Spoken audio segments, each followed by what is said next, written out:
Hi guys, Vino here and welcome to this Vino Plonk production, and I think it's time for a cuppa. Bloody damn fine cuppa, and it's brought to you not only by Java Junction, but it's also brought to you by Machu Picchu Cafe Direct Coffee. That's the coffee I'm drinking in that cup, and boy, is it a lovely cup. It's got some chocolate undertones to it that really do, it actually says at the bottom, dark chocolate undertones that really come through as you go down the cup, as you get to the nitty gritty at the bottom where the sediment or the grounds are falling down to. Really tastes good. Before we go any further in the video, please take a minute to subscribe, to leave a comment, to like, depending on how you're enjoying this video or my other content. It really does help to expand the viewership and the audience of these videos. So if you just wouldn't mind taking a minute just to do those things if you wish to, and we shall continue on into the video. So I thought I'd give you this video, probably going to be uploading at some point tomorrow, which will be Sunday. It's currently the almost morning of Sunday morning. It's the late hours of Saturday night, and I've just been scrabbling around. I bought a code for Elden Ring, which is a game that everybody and their mother at the moment is playing. It's the next in the line of the Soulsborne games, you know, the Dark Souls, Demon Souls, Bloodborne, those kind of games. The world's been created by George R.R. Martin, and of course Miyazaki, who's been the creative director of all of the Soulsborne's game, is the main creative director, and it's got intents across the board. And you know, I've decided to take the punt and buy the game. There was a site you can go to buy it for a lot cheaper than you can elsewhere. I decided to grab a code from there.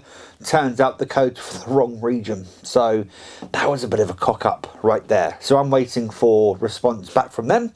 Once I get response back from them, hopefully I can then go forward and buy Elden Ring, and I'm actually looking to maybe stream some Elden Ring next week, because I'm off next week from work and then back in for a week and off for a week again. So, you know, that's good times coming up for me, but I want to get some Elden Ring in next week.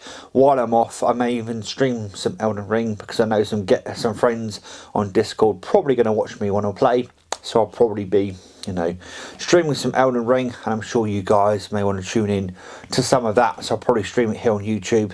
If you guys want to tune in while I play some Elden Ring, you're more than welcome. There probably won't be any commentary over the top of it, because I'll probably be on Discord talking to friends, but you're welcome to tune in if you wish to some Elden Ring. The other thing that's happened recently that I've actually left downstairs is that I now have a Samsung Galaxy Tab S Ultra. So my dad acquired a new tablet the other day for his own purposes, but it was too big for him. So we've decided to swap my iPad 12.9 inch 2021, you know, my iPad Pro, for his, you know, Galaxy Tab S Ultra. And I've now got that, and it's a lovely bit of kit. Comes with a stylus known as the S Pen. Loving it to bits. Be doing a video on that probably very soon. Really enjoying playing around with it on the basis of, you know, things of that nature. I still have the box here. I'm still loving my Xbox. Really am enjoying my Xbox quite a bit, I must say. I'm glad I made the decision to sell my phone, because I'm now using the Sony Xperia 1, which is upside down, which is still a glorious phone in my opinion. This is still a really nice phone.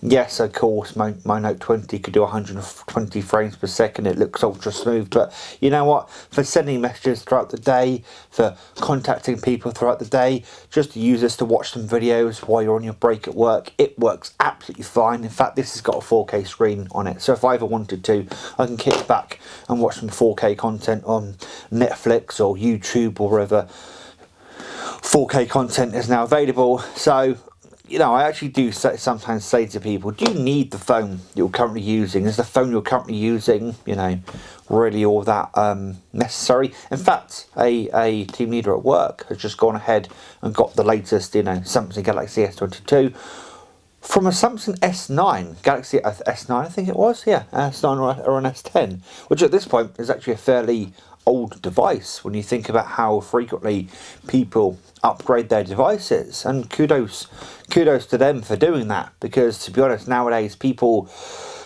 you know, try and keep up with technology and the latest greatest thing too much, that sometimes you forget that even a phone that's a couple years old that was a flagship when it came out is still a, you know, a lovely phone. Unfortunately, when it comes to the Xperia 1, the fingerprint reader no longer works, and I don't know if other components of the phone will stop working, so of course I need to keep an eye on that. But all the time it's functioning, I'm going to keep on using it, to be honest. I will say that the casing on the outside is taking a bit of a beating, because unfortunately sand and gravel and crap has gotten trapped in the case and has caused the case to become damaged. But, you know, apart from that, the phone itself functions absolutely fine. There's nothing wrong with it.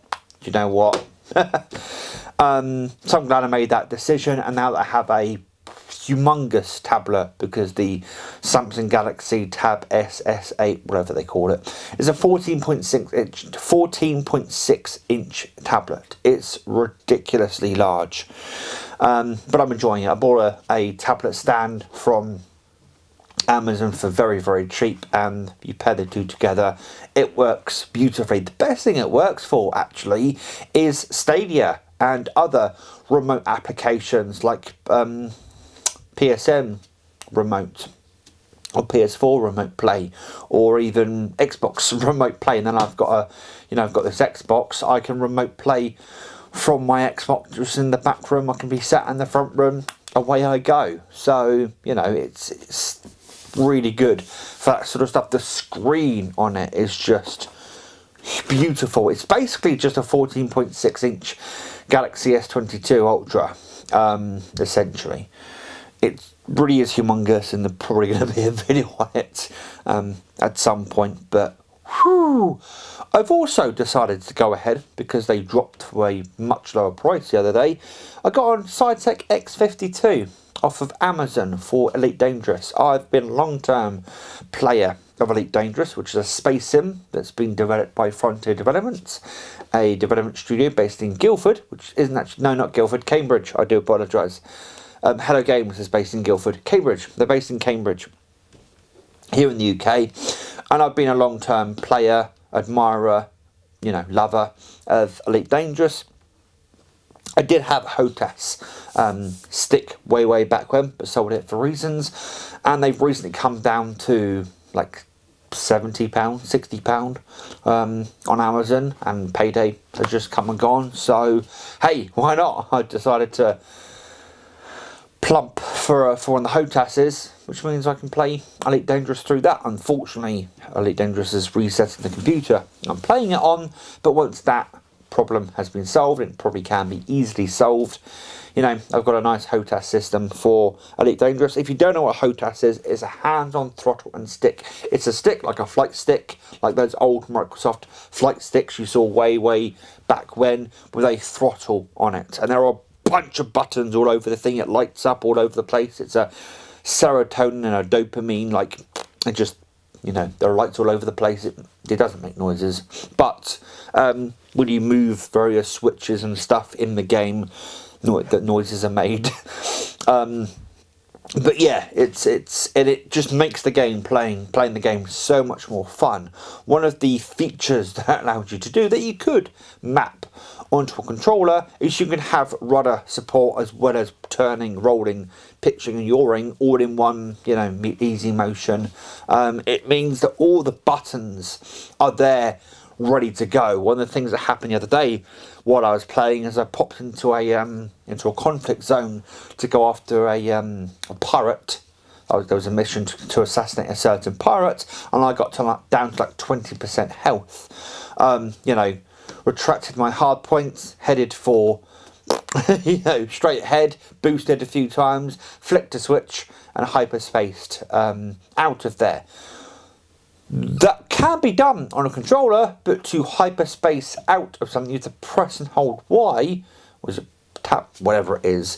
What I'm trying to say is that whole procedure would have been a lot slower on a controller. I'm not saying there's anything wrong with a controller in any way, shape or form, and you use the controller what you want to use for how you play whatever game you play. For me personally, I enjoyed playing Elite Dangerous with a HOTAS, and glorious in more ways than one.